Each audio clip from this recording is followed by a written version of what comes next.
till every foe is vanquished, and Christ is Lord in him. Stand up for Jesus, the trumpet call obey, for to the mighty conflict in this his glorious day.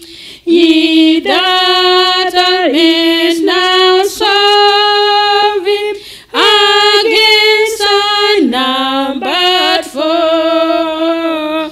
Let courage rest with danger, and strength to strength oppose.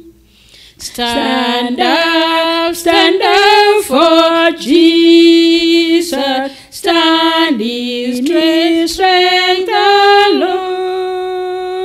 The arm of flesh will fail you, ye dare not stand your own. Put on the gospel armor, on watching unto prayer, where goes the force of danger, be never wanting them. Stand up for Jesus, the strife will not be long. This day the noise of battle, the next the fixed song. To him that overcometh, a crown of life shall be. We the King of glory shall reign eternally. I'm starting with Al-Faksad group for a song. As we sing 620. 620, first stanza.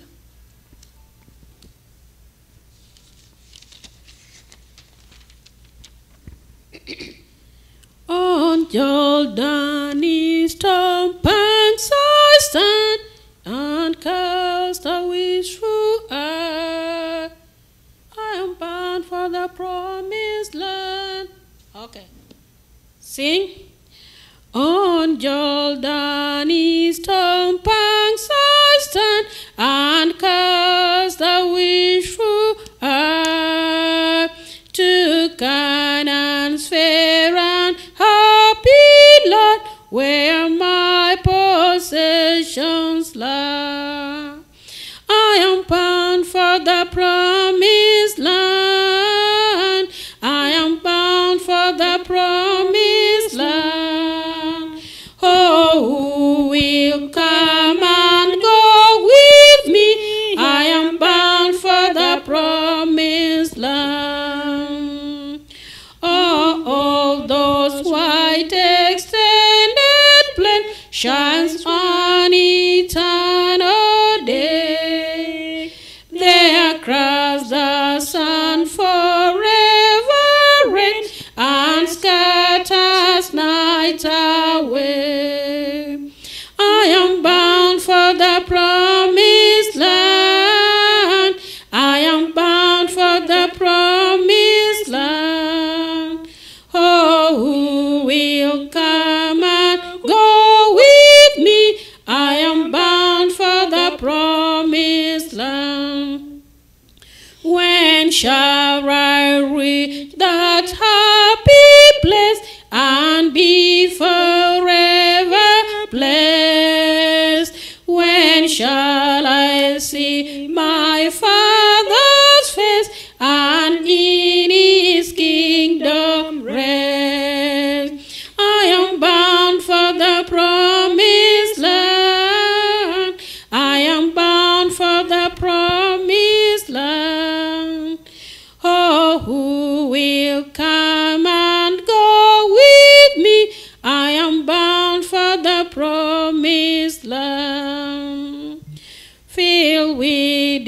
delight, my raptured soul. Will he no longer stay? The Jordan's waves surround me, fearless I'll launch away.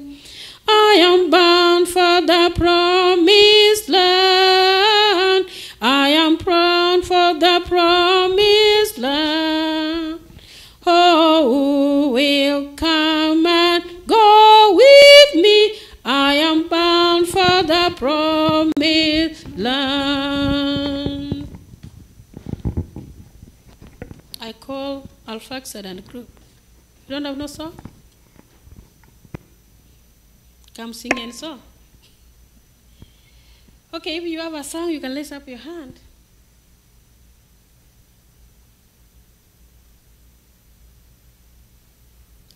$625.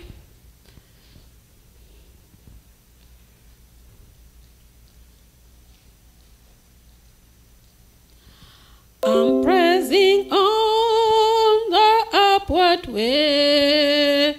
We sing the first stanza as they are coming. I'm pressing on, 3 sing. I'm pressing on the upward way. New heights I'm gaining every day. Still praying as I'm onward bound. Lord, plant my feet on higher ground. Lord, lift me up and let me stand by faith on heaven's stable land. Higher pray than I have found. Lord, plant my feet on higher ground. Teachers of tomorrow.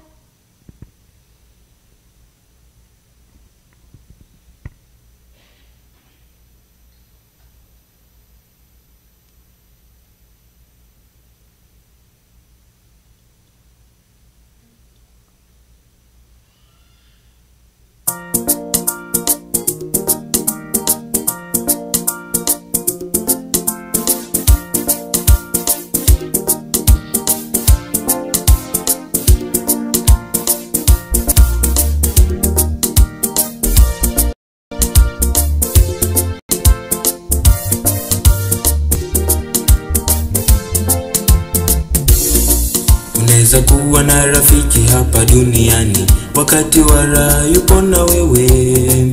Ukipungukiwa ya kuacha, unashindwa kumtazamia nani? Ukipungukiwa ya kuacha, unashindwa kumtazamia nani? Rafiki yangu acha nikuambie, Yesu Kristo ndiye mwamba wetu. Ukitafuta wa kumtazamia, tazama Yesu rafiki wa wote.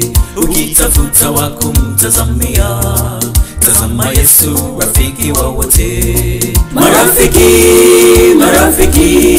Marafiki wa dunia vigeugeu, wakuacha upatwapo na shida, waenda mbali wasihusishwe nawe. Marafiki wa dunia vigeugeu, wakuacha upatwapo na shida, waenda mbali wasihusishwe nawe.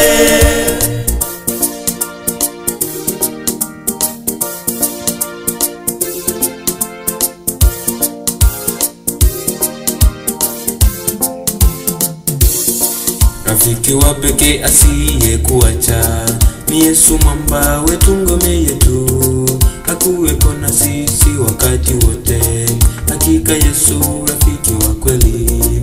Hakuwepo na sisi wakati wote, hakika Yesu rafiki wa kweli. Tumetembea hapa pia kule, tukitafuta rafiki ule wa kweli. Sasa nadhani nimepata rafiki ule wa kweli maishani mwangu. Sasa nadhani nimepata rafiki ule wa kweli maishani mwangu. Marafiki wa dunia vigeugeu, wakuacha upatwapo na shida, waenda mbali wasihusishwe nawe. Marafiki wa dunia vigeugeu, wakuacha upatwapo na shida, waenda mbali wasihusishwe nawe.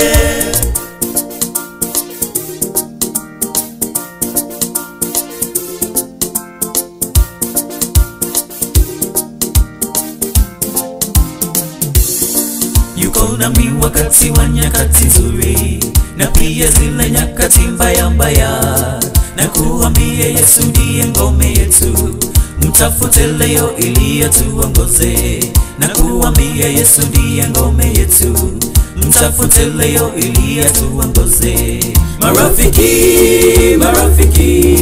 Marafiki wa dunia vigeugeu, wakuacha upatwapo na shida, waenda mbali wasihusishwe nawe.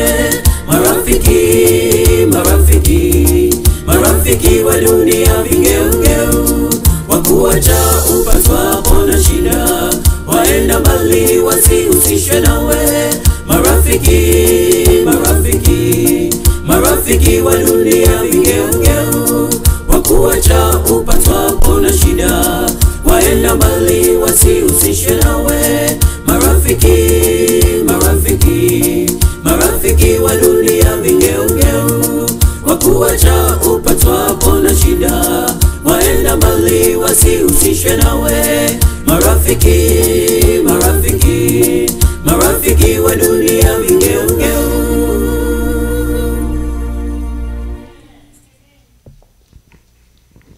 Okay. I can turn anyone into a beach bomb.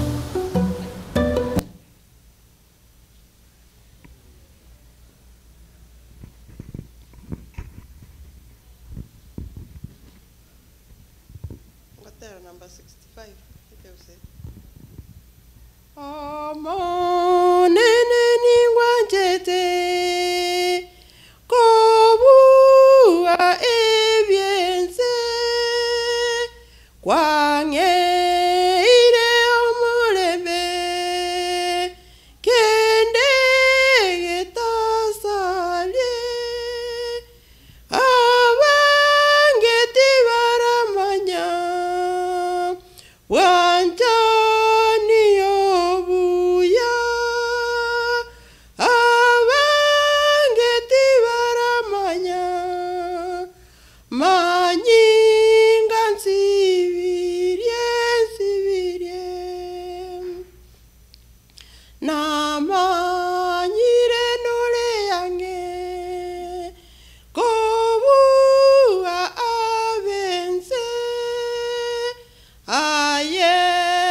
625. Kemo yakabere. My heart, my heart, my heart.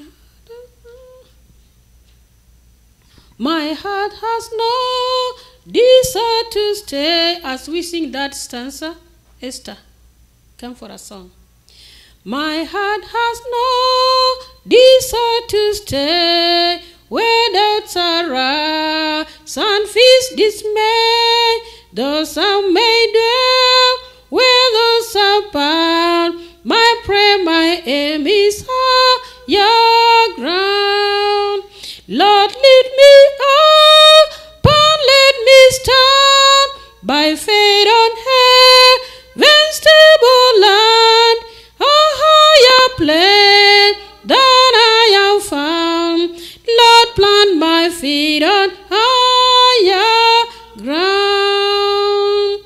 I want to live above the world, though Satan's darts at me are whole, for faith has cut the joyful sound, the song of saints on higher ground.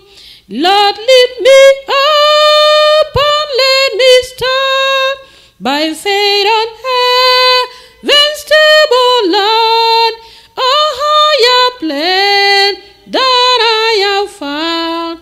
Lord, plant my feet on higher ground. I want to scale the utmost high and catch a gleam of glory bright, but still I pray. 11. Lord, plant my feet on higher ground. Lord, lead me up and let me stand by faith on heaven's stable land, a higher plane than I have found. Lord, plant my feet on higher ground.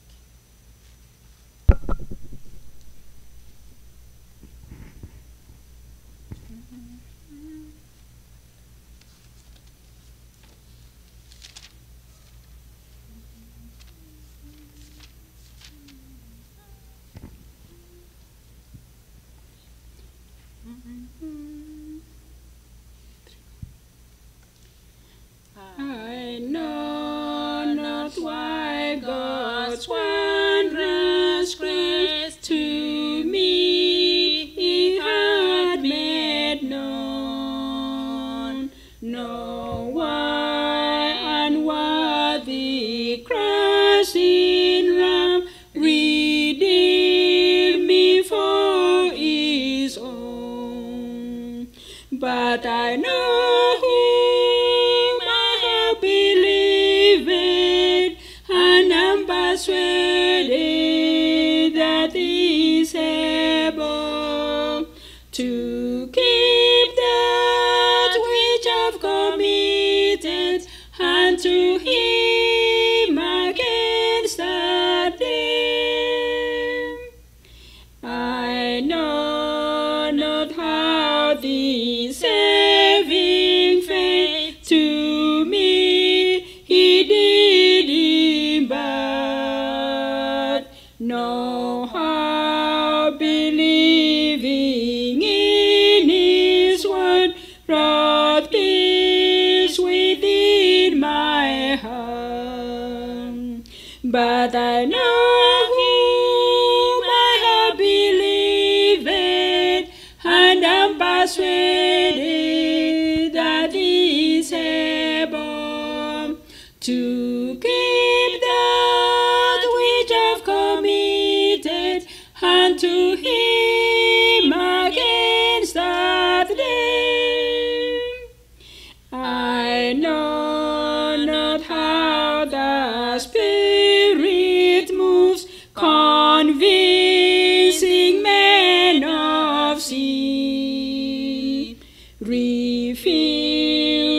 Jesus through the Word, creating faith in Him.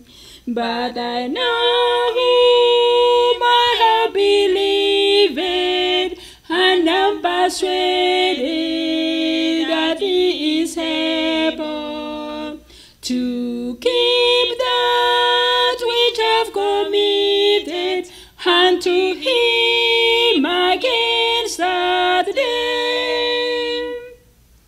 I know not when my Lord may come, at night or noonday fair, nor if I walk the far with Him, or meet Him in the air. But I know whom I have believed, and am persuaded that He is able to keep that which I've committed unto Him against that day.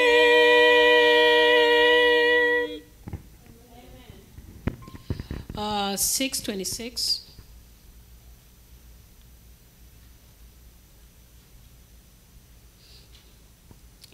Let us sing a song that will cheer us by the way. Who was a song? When we sing the first stanza, if you have a song, you can come forward. Let us sing a song. 3, sing.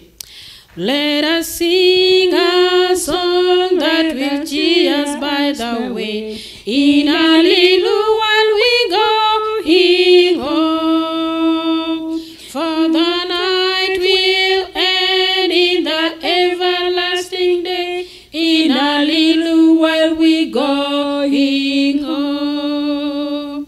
In a little while, in a little while, we shall cross the billows foam. We shall meet at last when the stormy winds are past. In a little while we going home. We will do the work that our hands may find to do. In a little while we going home, and the grace of God will our daily strength renew. In a little while we going home. In a little while, in a little while, we shall cross the billows far. We shall meet at last when the stormy winds are past. In a little while we going home. We will smooth the path for some weary wayworn feet. In a little while we going home. And may loving hearts spread around and in friends sweet. In a little while we going home. In a little while, in a little while, we shall cross the billows foam. We shall meet at last when the stormy winds are past. In a little while we going home. There's a rest beyond, there's a relief from every care. In a little while we going home. And no tear shall fall in that city bright and fair. In a little while we going home. In a little while, in a little while, we shall cross the billows foam. We shall meet at last when the stormy winds are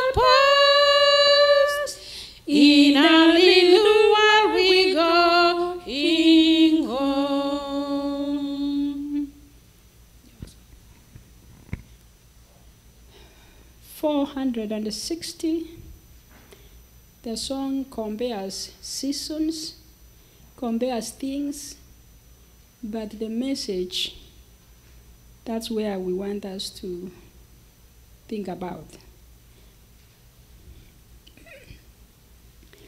As the water to the thirsty, as beauty to the eyes, as strength that follow weakness, as truth instead of lies, as songtime and springtime and summertime to be, so is my Lord, my living Lord, so is my Lord to me.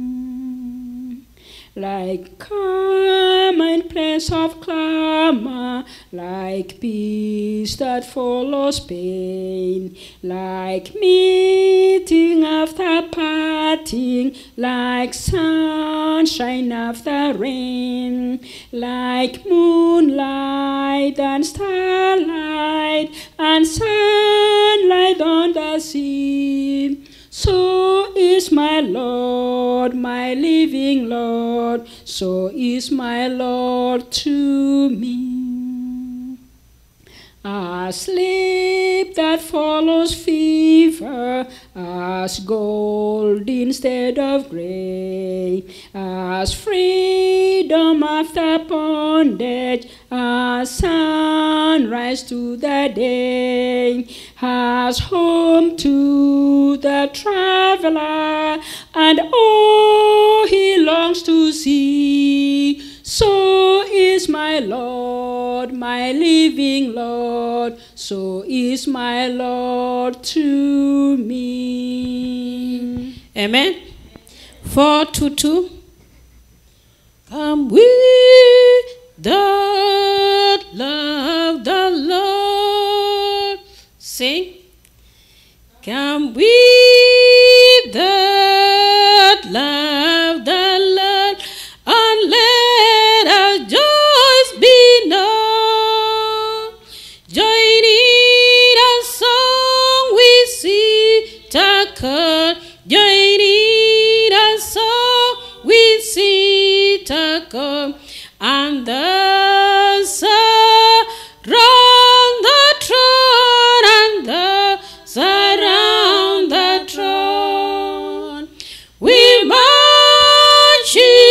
to Zion, beautiful, beautiful Zion. We marching upward to Zion, the beautiful city of God. Let those reveals to sing who never knew our God, but children of the heavenly King, but children of the heavenly King may speak their joys abroad, may speak their joys abroad. We're marching to Zion, beautiful, beautiful Zion. We're marching upward to Zion.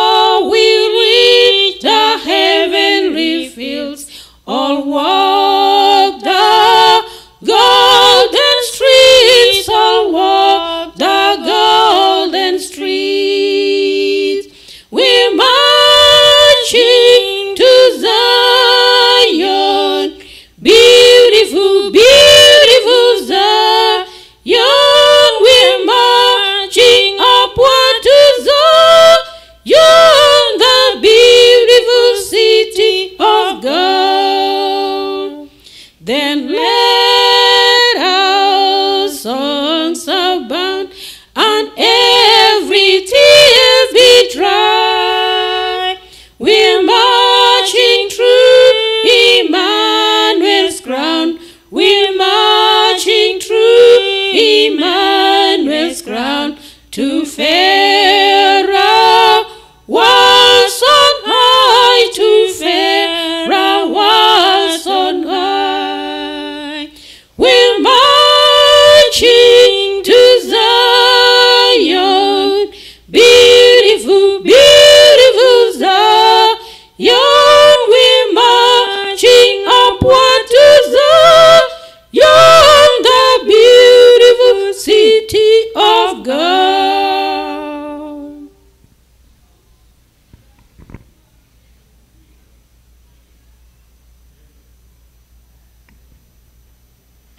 I'm going to sing in AKC number 48. If anybody knows, can join me. 48.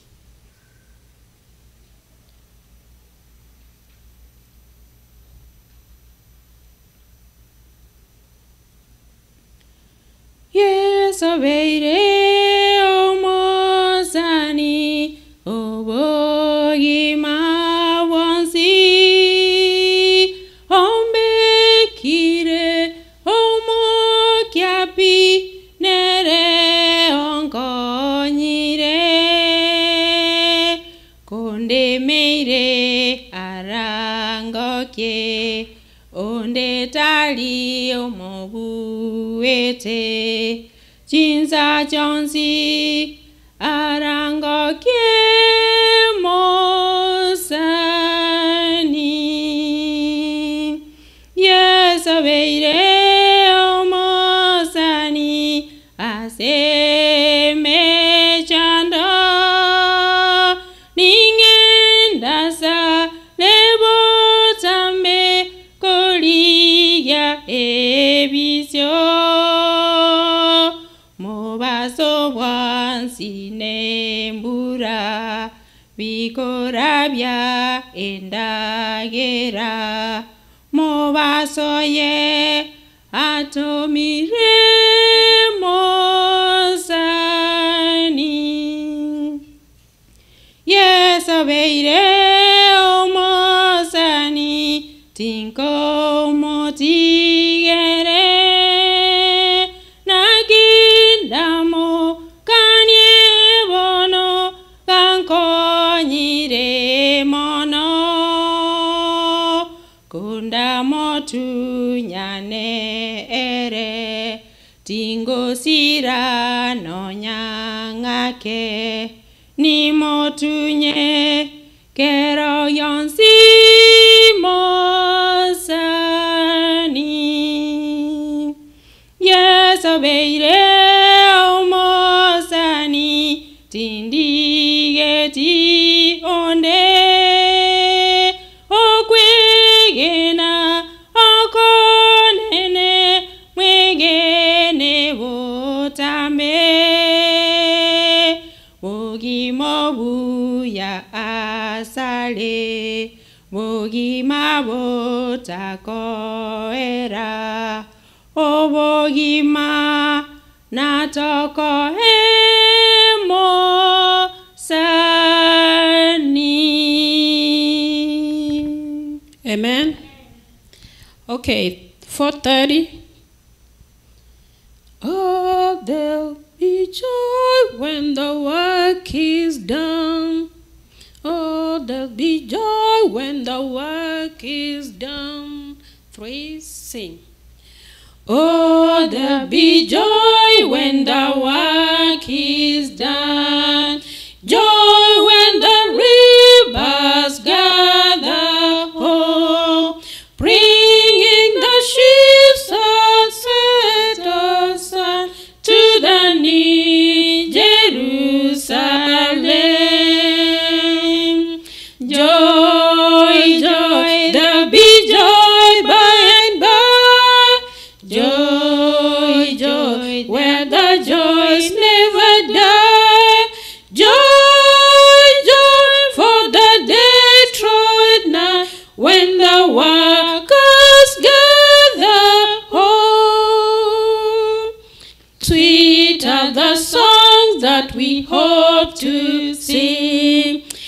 faithful, the thanks of her shall bring. Praising forever Christ our King in the new Jerusalem.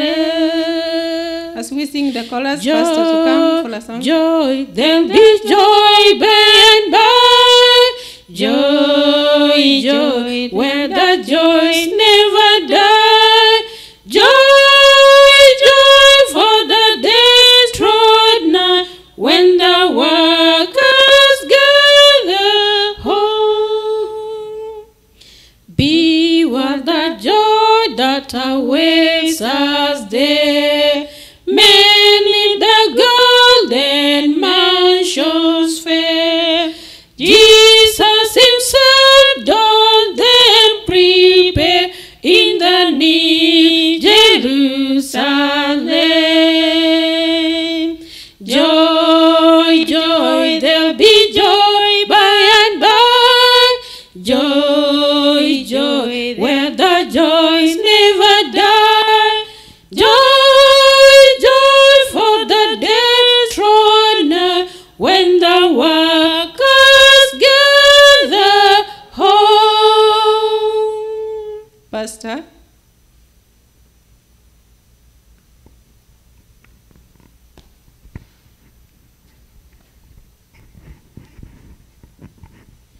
It's a familiar song to all of you. He is coming. He is coming.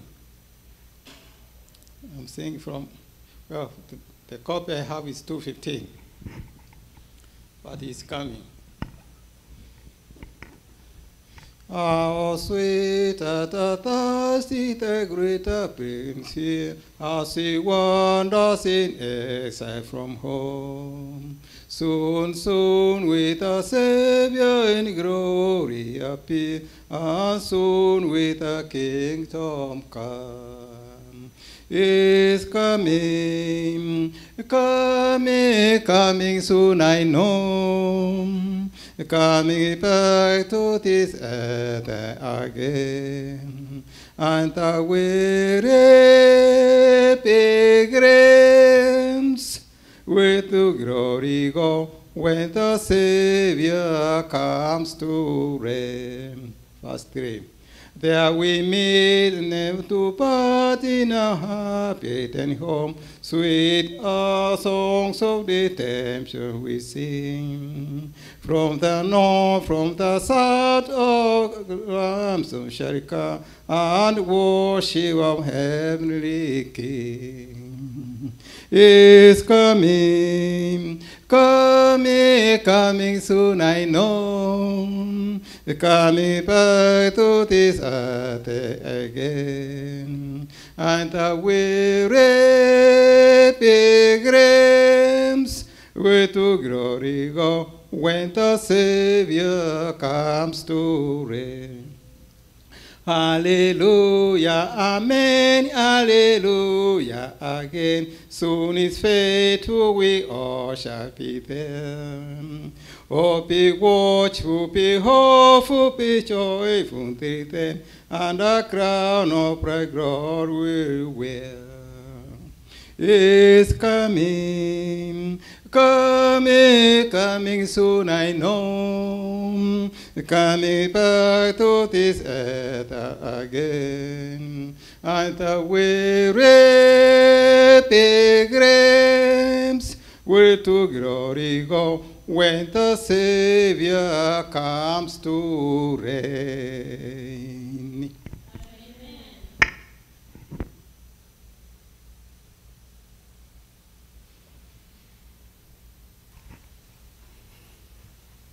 Thank you for that wonderful song. We want to start the program, the divine program, and we want to sing song number 307. After that, we pray. 307. I am coming to the cross. I am coming to the cross. I am poor and weak 3, sing. I am coming to the cross. I am poor and weak and blind. I am counting all but dross. I shall full salvation find. I am trusting, Lord, in Thee. O the Lamb of Calvary, humbly at Thy cross I bow. Save me, Jesus, save me now. Long my heart has sighed for Thee, long as evil reigned within. Jesus sweetly speaks to me, I will cleanse you from all sin. I am trusting, Lord, in Thee. O the Lamb of Calvary, humbly at Thy cross I bow. Save me, Jesus, save me now. Here I give my all to Thee. Friends and time and earth restore. Soul and body Thine to be. Holy Thine forevermore. I am trusting, Lord, in Thee. O the Lamb of Calvary, humbly at Thy cross I bow. Save me, Jesus, save me now. Jesus comes, He fills my soul. Perfect in Him I am. I am ever well made whole. Holy glory to Thee, the Lamb. I am trusting, Lord, in Thee. O the Lamb of Calvary, humbly at Thy cross I bow. Save me, Jesus, save me now.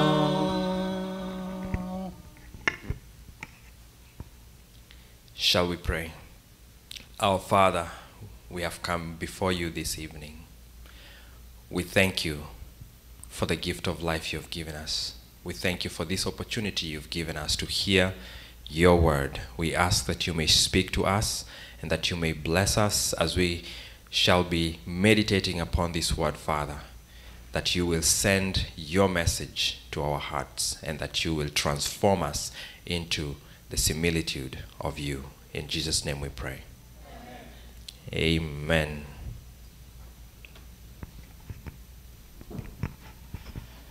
Yeah, thank you, Pastor. Today is the 5th day of our series of evangelical meetings from Metro Community Church.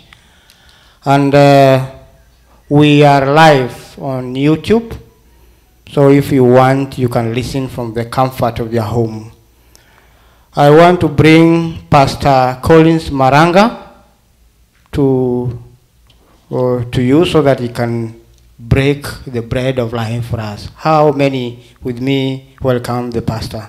Pastor, welcome and speak to your children. Thank you.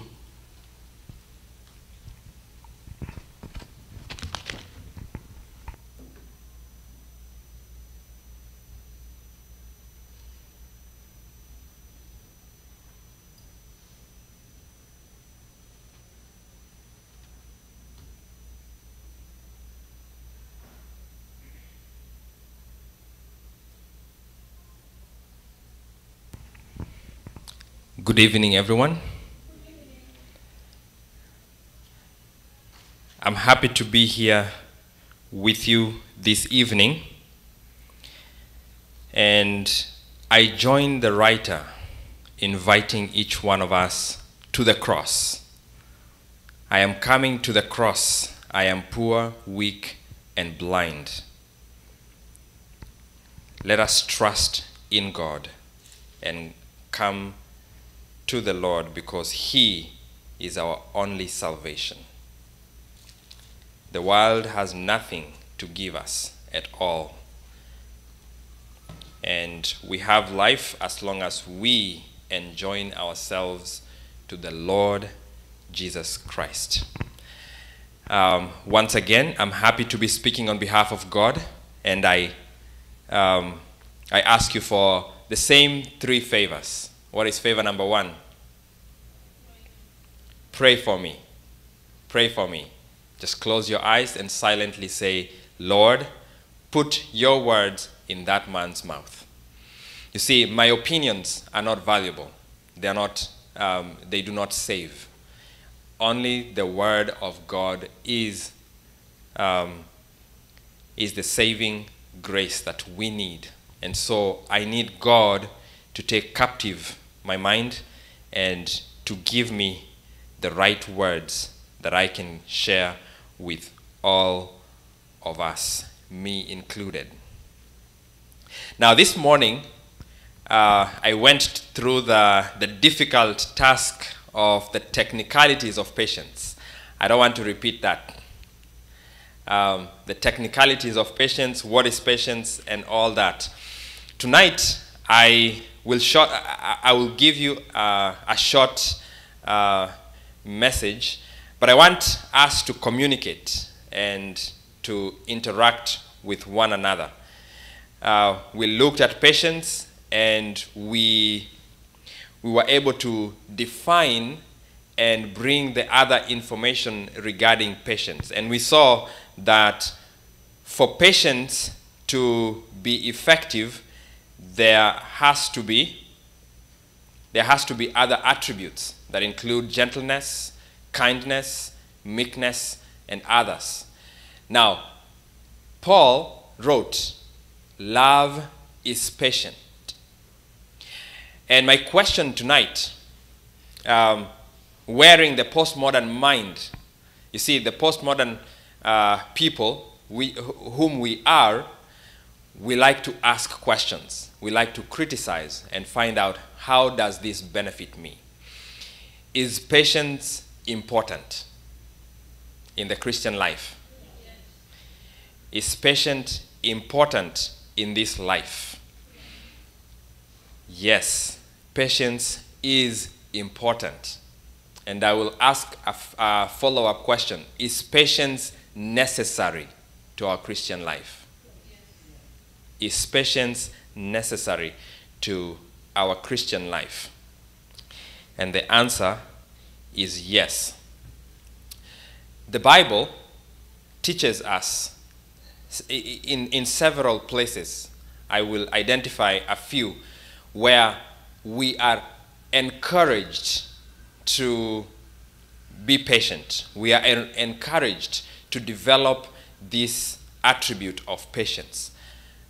Patience, when you're patient with someone, you exhibit love. Patience is part of love, and we are looking at love in a broad sense, going through each and every attribute of it. Why talk about patience? Why talk about love in these last days? What is important about love? What is important about patience? What is the reason why we should be people who love others? Because God is love. Yes, that's very true. Now, my administrator, where I work, has this saying, which he usually says. He says that, talking about employees, he says, people do not leave companies. Have you ever left one company to go and work for another company? Many of us have, right? Very few people have worked for one employer. My administrator says, people do not leave companies. Okay? People leave people.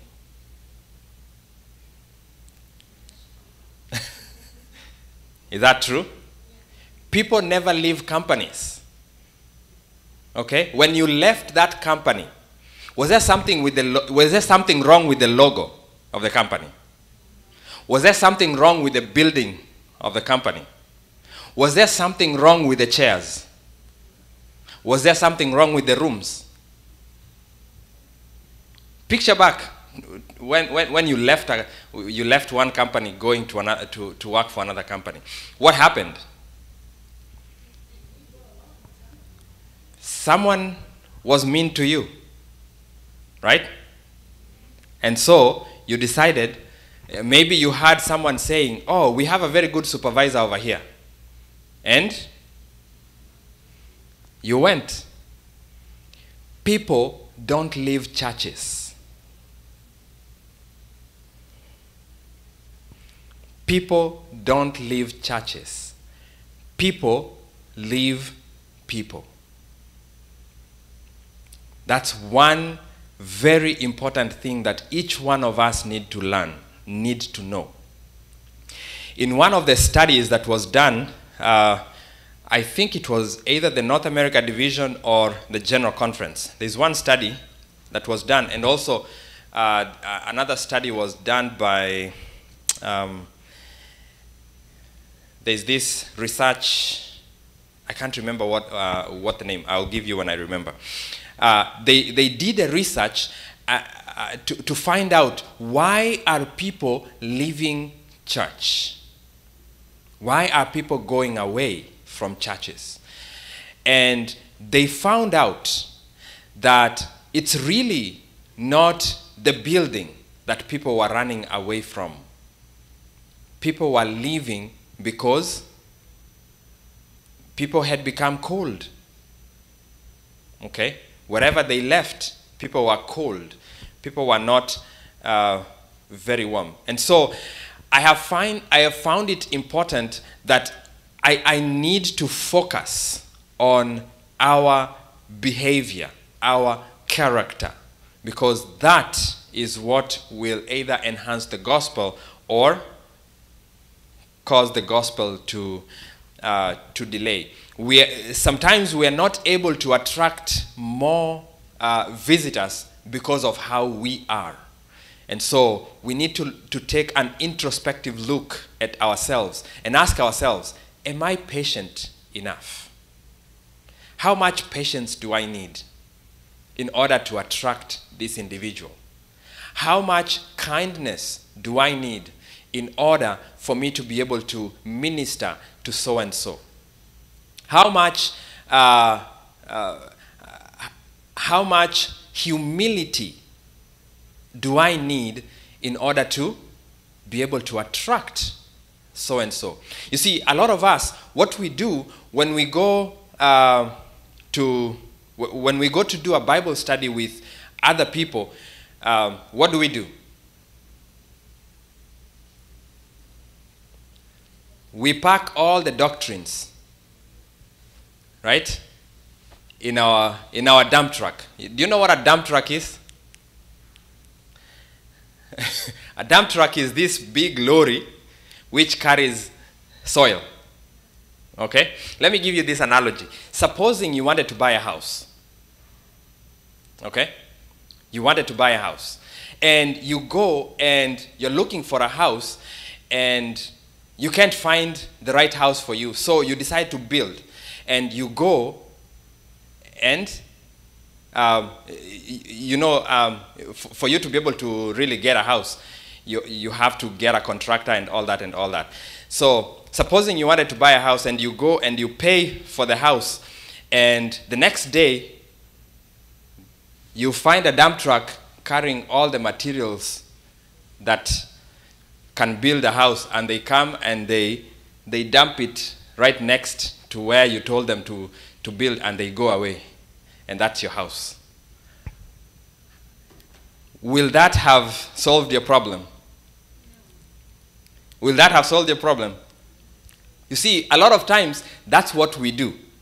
We put all our doctrines in a dump truck, and we come, and we reverse on someone and we dump it all. You need to believe the Sabbath message. The Sabbath is Saturday. You need to believe this. There is a great controversy.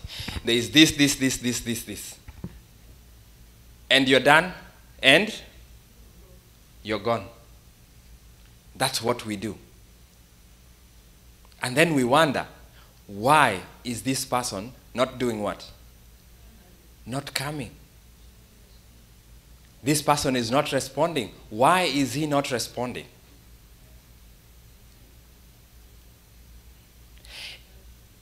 As a church, the Seventh-day Adventist Church, there is one thing we miss. We have the truth. We have the gospel. We have the message. We have it. What we are missing is the ability to connect with people.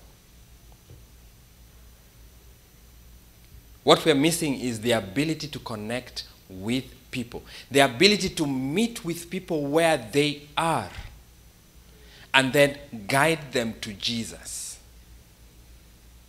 To Jesus' feet. We are very good at dumping everything that we know. And so, I have found it important to make sure that these little attributes, they are important. Before you start speaking to someone about the gospel, find out if this person has eaten. Very simple. Find out, is this person full? Sometimes you can bring your dump truck and dump something on someone that has not eaten for 3 days. And we don't know. Okay? So, why is patience important? Patience is important because it is a glue. It is something that is attractive, that someone will see and will be attracted to us. And when you are kind, when you are patient, when you are humble towards other people, they will be attracted to you. They will want to know, and where do you come from?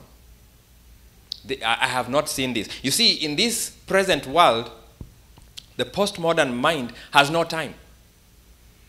The postmodern mind, they just want to come and they just want their minds excited and they leave. They have no time to connect.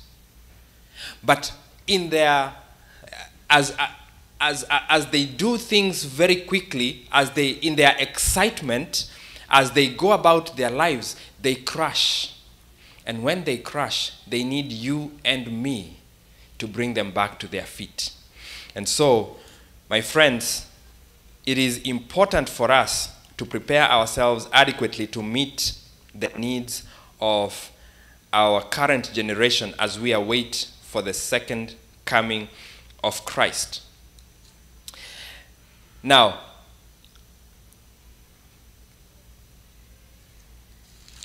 the postmodern mind does not value patience much, at least in themselves. When they have crashed, they will look for a patient person. After they have crashed, that is after the fact. We are more concerned about our rights. We are more concerned about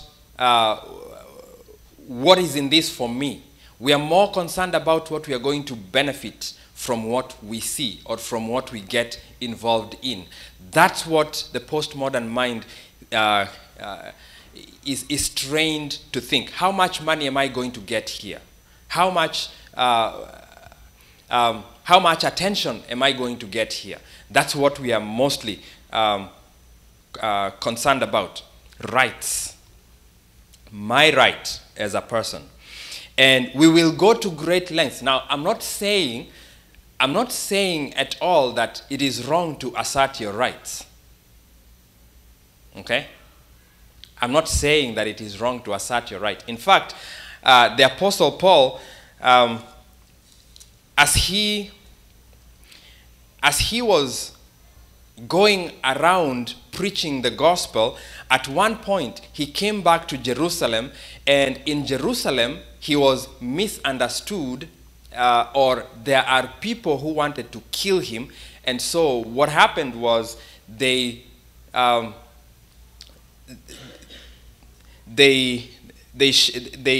cornered him, and they wanted to stone him, but he was saved by a centurion that was there. And so after the arrest, he was taken to be questioned to several places, including Governor Felix, Agrippa, and others. But then he appealed to Caesar. Okay? He appealed to Caesar. Now, throughout his incarceration, Paul asserted his rights. Okay? They wanted to beat him up. They wanted to kill him. They wanted to do whatever they wanted to do with him. But he said, I am a Roman. I am a Roman. He asserted his rights. Even though he asserted his rights, he was patient. And he said he wants to be heard by Caesar. Okay? That is in the book of Acts, beginning from chapter 22.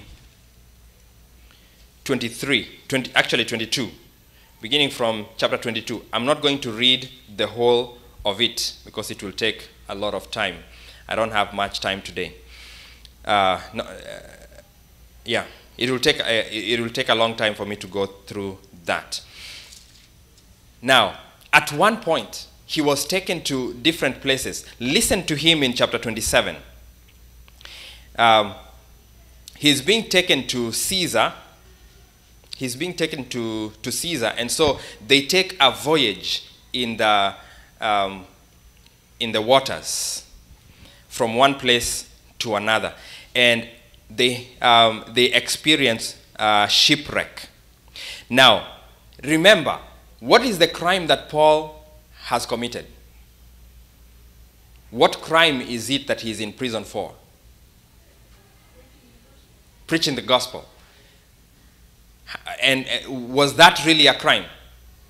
No. Even in the Roman records, it was not a crime. It was essentially not a crime. Paul is innocent, and he knows that he's innocent. Okay? But Paul surrendered to the system. And even though he was asserting his rights, he was not, he did not lose hope. He continued to trust in God. Listen to what he says here in chapter 27 and verse 22. This is after many days in prison. And now I urge you to take heart, for there will be no loss of life among you, but only of the sheep. If there stood by me this night an angel of the Lord, to whom I belong and whom I serve, saying, do not be afraid, Paul, you must be brought before Caesar. And indeed, God has granted you all those who sail with you. Therefore, take heart, men, for I believe God that it will be just as it was told me. Paul is in prison. Paul has spent many days in prison. But Paul is still humble and patient. He still prays to the Lord. He still continues to preach the gospel. He exhibits this attribute of patience very well. And God responds. God responds to Paul's belief in him. God actually sends an angel who tells Paul that this ship will be wrecked, but no life will be lost. No life will be lost. He tells them, take heart, for I believe God that it will be just as it was told me. However, we must run aground on a certain island. And the Bible records that for sure they did run aground. They lost the ship. They lost all the luggage that was in the ship. They lost many things, but no life was lost. Every single man that was there did what? Was saved. Now, when you read, you will find that even the centurions that were the Roman soldiers that were taking them to wherever they were taking them, they had wanted to kill all men because they were under pressure. You see, the Romans did not, the Romans did not really care. I'm trying to get careful language, to use careful language here. The Romans, let me just put it this way. The Romans did not really care about life. If a prisoner escaped from prison, the prison guard who was there, when the governor or whoever found out that the prisoner had escaped, history tells us that the life of that, the life of the prison guard was held for that life. Was actually held responsible. That guard was held responsible for the prisoner. If the prisoner escapes, the guard will be killed. That's how bad it was. If a prisoner escapes, the guard will be killed. That is why as they were thinking, it was easy to do what? To kill all the prisoners. And they will say they were trying to escape, and we had to kill all of them. And they will actually be commended for that. But if a prisoner escapes, then their lives were in jeopardy. This explains why, remember the soldier who was guarding the prison where Paul and Silas were. When he woke up and found the prison doors open, what did he want to do? He wanted to kill himself. Why? Because if the prisoners are gone, then the life of the prison guard is in jeopardy. They were actually brutally murdered for not doing their jobs correctly. The Bible tells us to be patient. In Romans chapter 12, this is a continuation of the importance of patience. In Romans chapter 12, and, oh, this is Corinthians, sorry.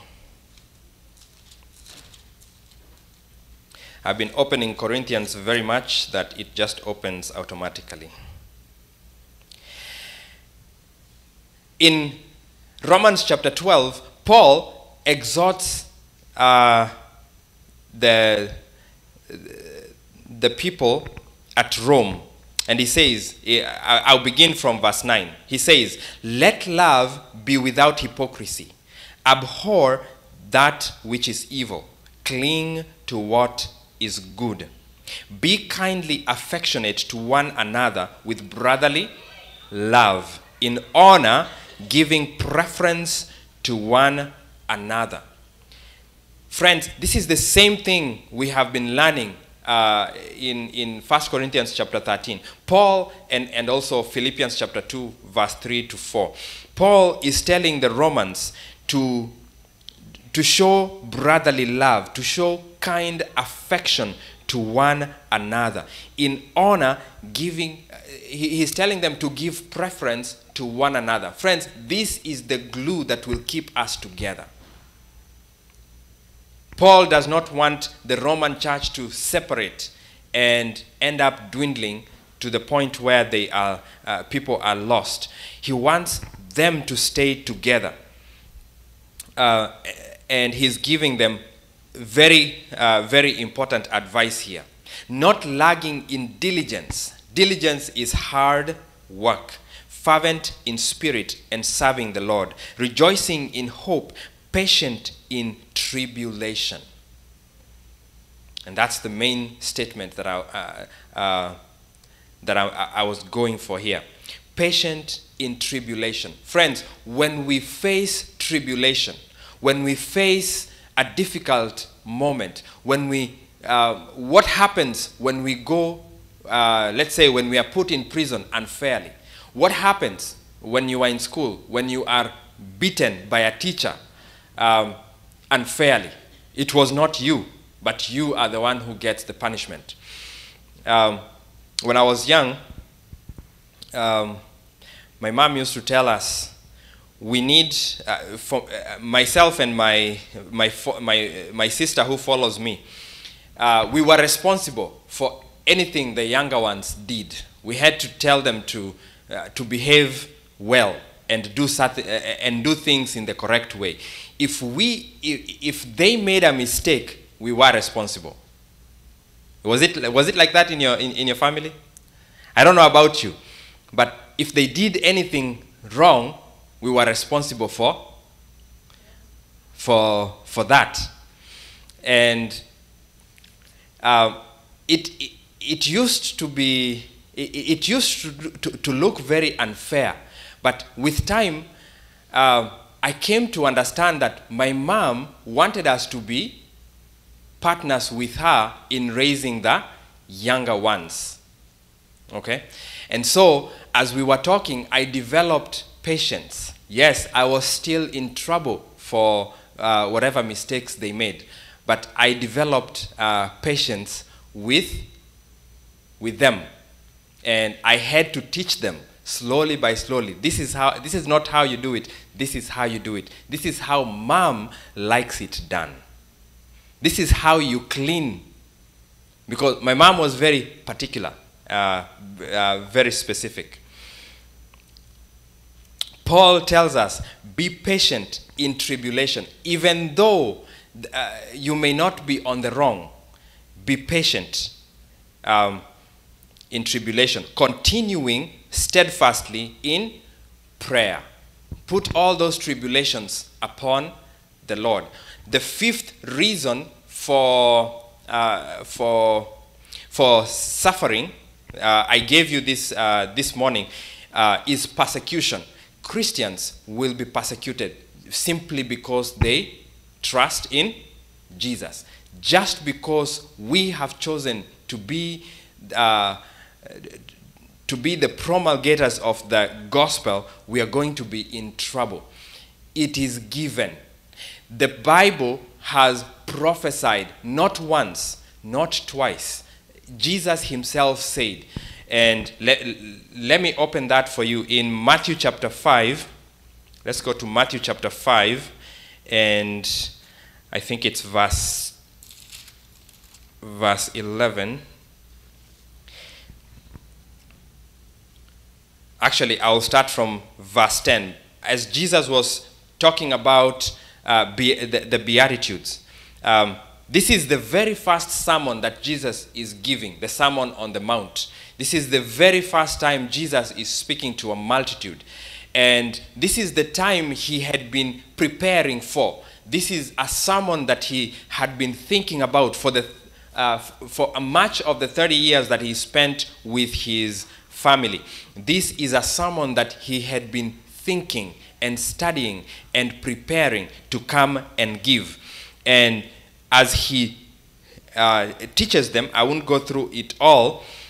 I'm more interested in verse 10 to verse 12. He says, "Blessed are those who are persecuted for righteousness' sake, for theirs is the kingdom of heaven. Blessed are you when they revile you and persecute you and say all kinds of evil against you falsely for my sake." Notice, they will persecute you for my sake. Not for what you have done wrong, but for my sake. Blessed are you who are persecuted for my sake. Rejoice and be exceedingly glad. Friends, be ready when you are reviled, when you are treated contemptuously for the sake of Christ, Jesus is telling us to rejoice. Rejoice and be exceedingly glad, for great is your reward in heaven. For so they persecuted the prophets who were before you. All who have been connected with God at one point or another, they have been persecuted for the sake of the gospel. Now, notice, I'm making a difference here. I'm making a distinction here. Being persecuted for Christ's sake. That means you have gone and preached the gospel to someone, and because of the gospel you have preached, you are being persecuted. You have gone and identified yourself as a Christian, and because you identify yourself as a Christian, you are being persecuted. Okay? It could take many forms. It could be at work. Maybe you have said that you are a Sabbath keeper and you want to take a day off, and that is the Sabbath, and they refuse to give you that day off. And what do? You decide to quit. And so you're suffering. They have rejected, or they have refused to give you a job because you have requested for the Sabbath off. You want to do things in the right way, but for some reason, the people whom you are seeking for help from could be persecuting you. And so Jesus is saying, blessed are you when you are persecuted for my sake. Be patient. Paul tells us to be patient. In Daniel chapter 9,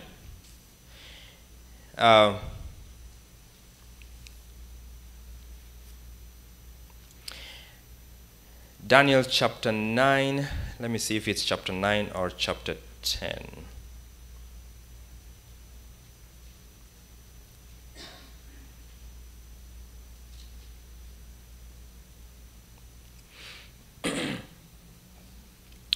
Okay.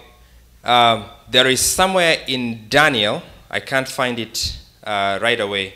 There is somewhere in Daniel where Daniel prophesies that in the last days, God's people will be persecuted. Okay? God's people will be persecuted. I will get that verse for you. It's just coming to my attention. And we go to Revelation 13 the same way. You will see, let's go to Revelation 13.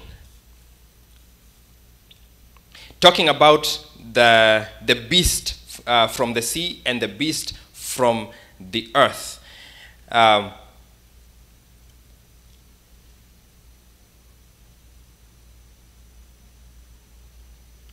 Okay.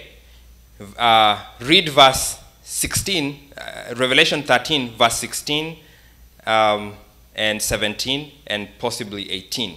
Verse 16 says, actually verse 15. Verse 15 says, he was granted power, this is the beast from the earth, he was granted power to give breath to the image of the beast, that the image of the beast should both speak and cause as many as will not worship the image of the beast to be killed. You see that? This is a twin prophecy with Daniel. John says that the image of the beast will speak and cause as many as will not worship the image of the beast to do what? To be killed. Now this is a prophecy. You see, God has given us information ahead of time. God tells us what is going to happen before it happens. And so when it happens, we know that that was a prophecy from God. We know that God is 100% right. God has never gotten it wrong. Every time God has given any prophecy, it has happened exactly as he said. Verse 16 says, he causes all, both small and great, rich and poor, free and slave, to receive a mark on their right hand and on their foreheads. And no one may buy or sell except one who has the mark or the name of the beast or the number of his name. Now, these are things that are to come. These are things that are ahead of us, that are upcoming. And so, just by those prophecies, you know that a time is coming when God's people will suffer for Christ's sake. Okay? I know. Some of us are praying that before that time comes, the Lord will help us to sleep so that we don't experience that. Some of us will experience it. Be prepared to be patient, to wait patiently upon the Lord. Okay? This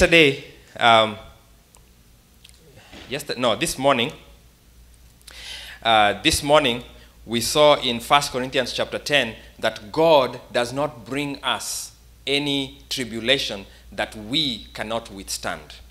And with every tribulation, he gives us a way out. And so we do not need to fret. When we face calamity, when we face tragedy, we need to continue trusting in God. It is the trust in God, it is the hope in God that will keep us going and that will keep us patient, waiting for him.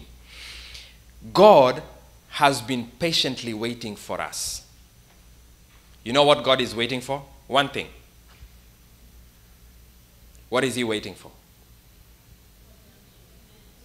Huh? He's only waiting for us to repent. Make that decision for him. Isn't he a great God? He's patiently waiting. He has been long suffering. How many years has this world existed? Now, the postmodern mind will tell you millions and millions of years, but the Bible will tell you it's a few thousand years. This world is a few thousand years old. Friends, God is patient, and God would like us to emulate his character of patience. In 1 Thessalonians chapter 5, we are about to close. 1 Thessalonians chapter 5,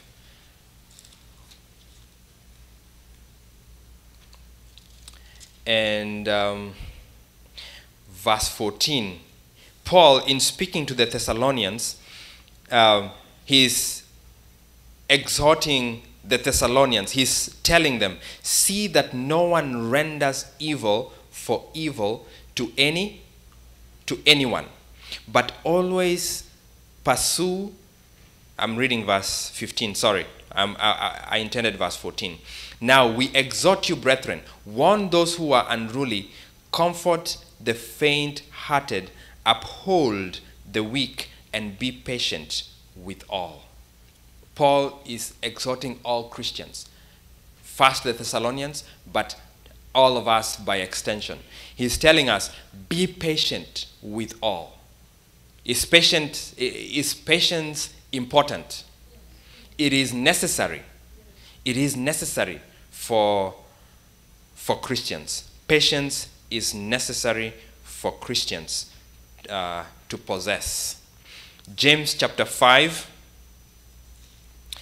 In James chapter 5, verse 7,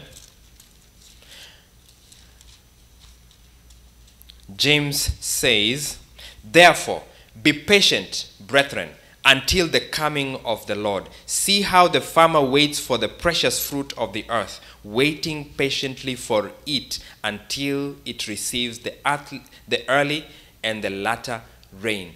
Be patient, my brethren, for the Lord. James is telling us to be patient until the coming of the Lord.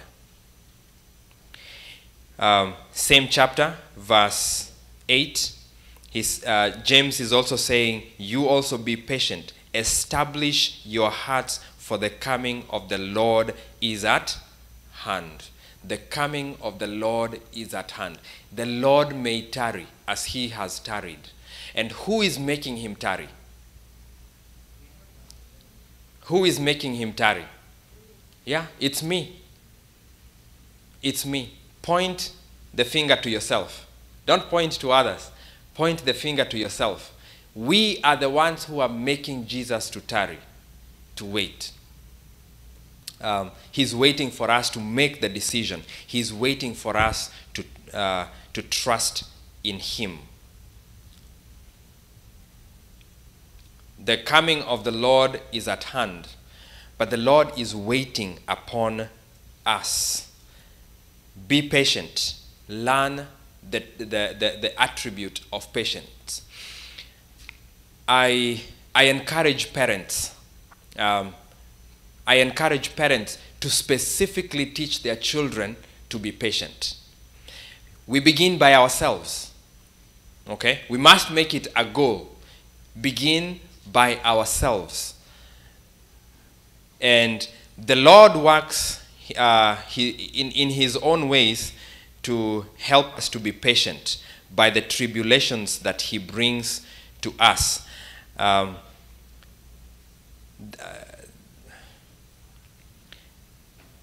I think it's James chapter 1 verse 3.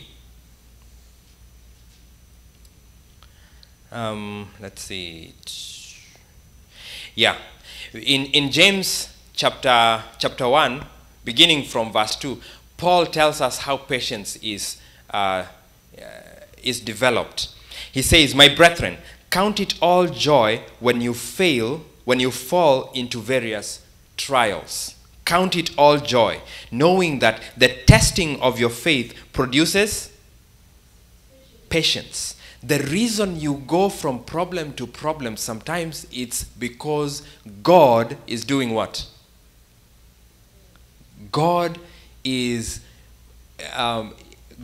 placing you in a position where you will develop patience. The testing of your faith produces patience. But let patience have its perfect work, that you may be perfect and complete, lacking nothing. Okay? Let patience have its perfect work, that you may be perfect and complete, lacking nothing. Friends, patience is important, and patience is necessary for a Christian. As a church, we need to be patient with one another.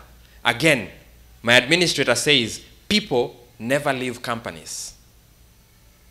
People, by extension, I'm telling you, people don't leave companies. People don't leave churches. People don't leave institutions. The institution, the logo does not offend anyone. Well, there are some people who get offended by changes in logo, and that's okay. But then when you look at the number, it's very small. People leave people. People leave people. When we are impatient with one another, we inadvertently make each other sad. And so you will find people leaving because of our impatience. You will find people leaving because of our unkind words. You will find people leaving because of our lack of love. The postmodern mind will leave very quickly, will not be attracted by an impatient person. I pray that in your church you will cultivate this important attribute of love. Love is patient.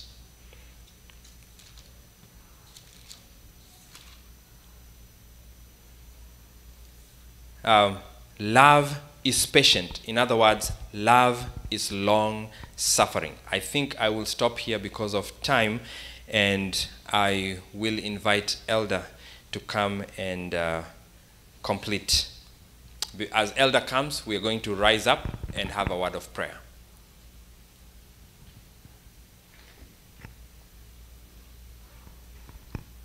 Let's rise up.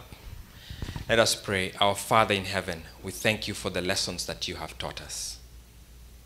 Tonight you have spoken about patience, an extension of what we learned this morning. We have seen that patience is important, not just important, but necessary in our lives. In the last days, we are going to be subjected to sufferings as a result of our connection with Christ, our connection with you. Father, we pray that you may help us to develop patience before that time. And when that time comes, Father, may you help us to be able to go through that time successfully, patiently waiting upon you, your word, to come to us. Our Father, tonight, may you send your Holy Spirit to us. Tonight, may you help us to be able to understand exactly what you're teaching here. But more importantly, may you help us to take steps to cultivate this attribute of patience. And not only in ourselves, but also by extension to our children, helping our children to withstand the calamities and the difficulties that they may face in their lives. May your name be glorified always, dear Father. In the mighty name of Jesus Christ we pray. Amen.